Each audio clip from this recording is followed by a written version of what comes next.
ईसाई धर्म में एक शुद्धिकरण की प्रक्रिया है और एक प्रायश्चित की प्रक्रिया है और इसमें खुद को एक तरह से अकेला कर लिया जाता है, खुद को खुद ही टॉर्चर करके प्रायश्चित किया जाता है। इस तरह की एक प्रक्रिया है जिसे आप शुद्धिकरण की प्रक्रिया कहते हैं या प्रायश्चित की प्रक्रिया कहते हैं। ये प्रक्रिया मिलती जुलती है एकांतवासी आत्माओं से। पिछली कड़ी में मैं एकांतवासी आत्माओं का जिक्र कर रही थी कि कुछ आत्माएं ऐसी होती हैं जो अपने लिए खुद एकांत चुन लेती हैं। तो ये एक तरह से जो आत्माएं गलत कर रही हैं अपने जीवन में, उनको ये लग रहा है कि हमने गलत किया, तो ये एक तरह से उनके लिए प्रायश्चित करना है, मुझे खुद को सजा देनी है क्योंकि मैंने गलत किया है। इस तरह की एक भावना से प्रेरित है। मान लीजिए कोई बच्चा है, वो पूरे साल उसने पढ़ाई नहीं करी, तो वो कहता है कि नहीं, मैं तो एग्ज़ाम ही नहीं दूंगा। क्यों नहीं दूंगा? क्योंकि मैंने तो फेल होना ही है, क्योंकि मैंने तो पढ़ाई की ही नहीं है। तो उसका टीचर क्या करेगा? उसका टीचर उसे समझाएगा कि बेटा कोई बात नहीं, पेपर तो दे के देखो, क्या पता तुम पास ही हो जाओ। पेपर तो दो, अपने आप को मौका तो दो, पेपर दो। बच्चे को समझाएगा और बच्चे को तैयार करेगा कि वो एग्ज़ाम दे, क्या पता वो पास हो जाए।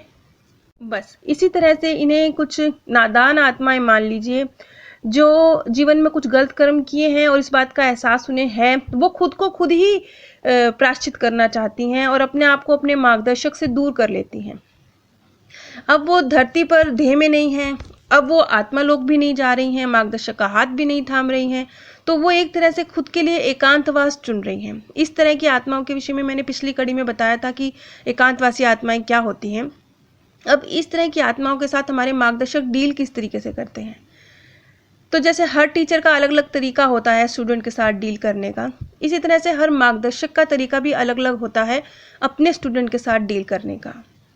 बहुत सारे मार्गदर्शक ऐसे होते हैं जो बीच बीच में अपने स्टूडेंट आत्मा से बात तो करते हैं, लेकिन वो उसे मौका देते हैं कि वो खुद ही पुकारे और चाहे कि अब मुझे एकांतवास से बाहर निकलना है और अपने मार्गदर्शक को पुकारे। तब उनके मार्गदर्शक उसे मुक्त कराकर, मुक्त से मतलब यहाँ पर धरती से मुक्त है, आत्मालोक लेकर जाएं।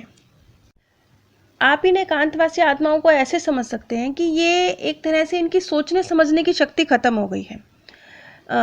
ये गलत कर्म करे हैं, खुद को खुद ही प्रायश्चित कराना है, सजा देनी है, और सोचने समझने की शक्ति इनकी खत्म हो गई है। तो ये एक तरह से नेगेटिव तरीके से ही खुद के साथ डील कर रही हैं। ये आत्माएं खुद के लिए खुद ही कैद चूज कर रही हैं।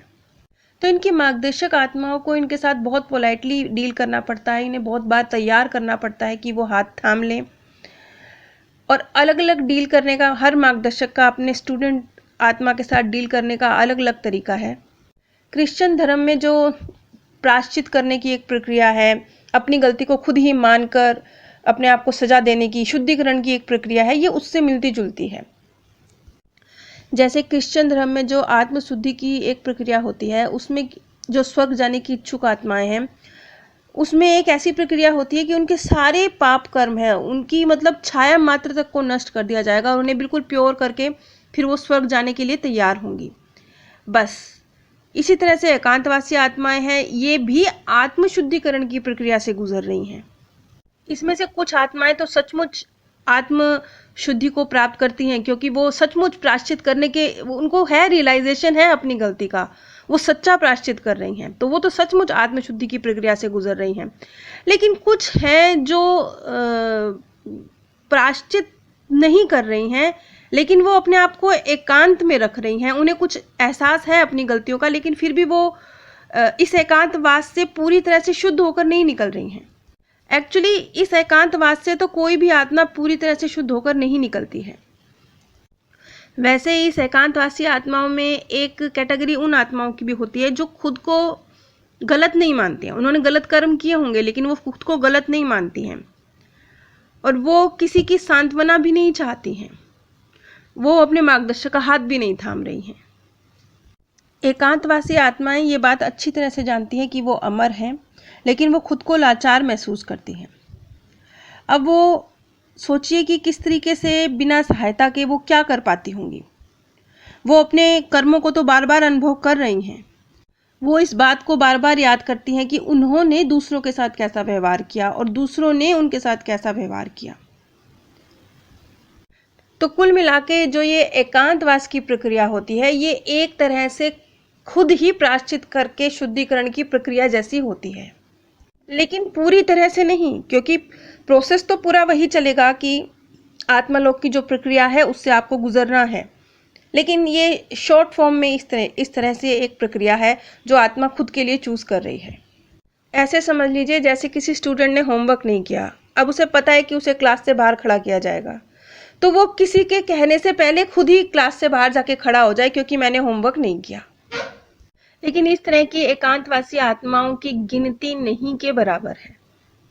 अब आगे एक बहुत इंटरेस्टिंग चीज़ का जिक्र है कि इस भूलोक पर, धरती लोक पर कुछ इस तरह की आत्माएं जिन्होंने कभी धरती पर जन्म नहीं लिया है, एज ए सोल ही वो धरती पर जन्म ले भी नहीं रहे हैं, वो धरती पर आती जाती रहती हैं। ये चीज़ बहुत ही इंटरेस्टिंग है, इसका जिक्र मैं अगली कड़ी में करूँगी। ये वो आत्माएं हैं जिन्होंने कभी भी धरती प्लेनेट पर ना जन्म लिया है और ना वो आज भी वो जन्म नहीं ले रही हैं धरती पर, लेकिन वो फिर भी एक तरह से ये समझ लीजिए जैसे एक दूसरे प्लेनेट से वो इस प्लेनेट पर घूमने के लिए आ रही हैं, लेकिन ये एक अलग प्रक्रिया है। और इस तरह की सोच में भी दोनों कैटेगरी हैं, एक वो जो बहुत ही सहायता करने वाली हैं और एक वो जो बहुत ज़्यादा झगड़ालू किस्म की हैं। तो ये दो अलग अलग कैटेगरी की सोल्स हैं जो पृथ्वी पर आती रहती हैं। यहाँ पर इन शॉर्ट में मैं आपको बताती हूँ, जो बताया गया है कि जैसे कि हमारी पौराणिक कथाएं हैं उनमें भी इस तरह की आत्माओं का जिक्र मिलता है।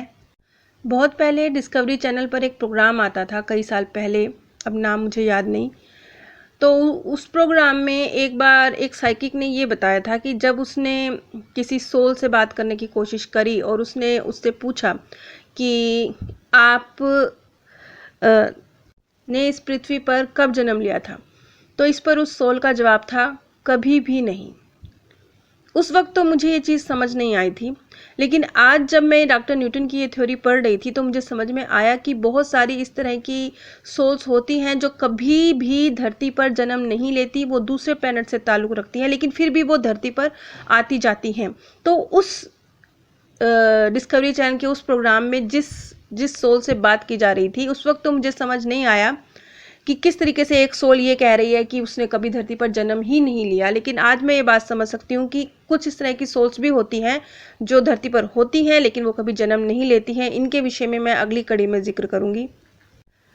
आप सभी से मेरी एक रिक्वेस्ट है कि आप लोगों को ये वीडियोज़ अच्छी लगती हैं या नहीं लगती हैं, समझ आती हैं या नहीं आती हैं, दोनों ही स्थितियों में आप अब अगर एक छोटा सा कमेंट भी, अगर सिर्फ जय श्री कृष्णा भी आप अपने कमेंट में लिख देते हैं, एक छोटा सा कमेंट भी आप अगर कर देते हैं, तो यूट्यूब का एल्गोरिदम कुछ इस तरह का है कि वो इस तरह की वीडियोस को प्रमोट करता है जो ज़्यादा लाइक होते हैं, ज़्यादा कमेंट होते हैं। अब व्यूज़ की तो कोई बात नहीं, इन वीडियोज़ को देखने वाले लोग नहीं के बराबर हैं, वो तो ठीक है, लेकिन अगर आप लोग लाइक या कमेंट करेंगे तो इससे भी इस ज्ञान के प्रसार में बहुत मदद मिलेगी। इसलिए मेरा आप सबसे रिक्वेस्ट है कि आपके जो भी विचार हों, इस बात से फ़र्क नहीं पड़ता कि आप कुछ पॉजिटिव कमेंट कर रहे हैं या इसके विपरीत कर रहे हैं, जैसा भी आपको लगता है इन वीडियोस के विषय में, प्लीज़ छोटा सा कमेंट ज़रूर करें। अगर नहीं करना चाहते तो सिर्फ जय श्री कृष्णा लिख दीजिए, तो इससे भी फ़र्क पड़ता है। आपके एक एक कमेंट, एक एक लाइक की वैल्यू है।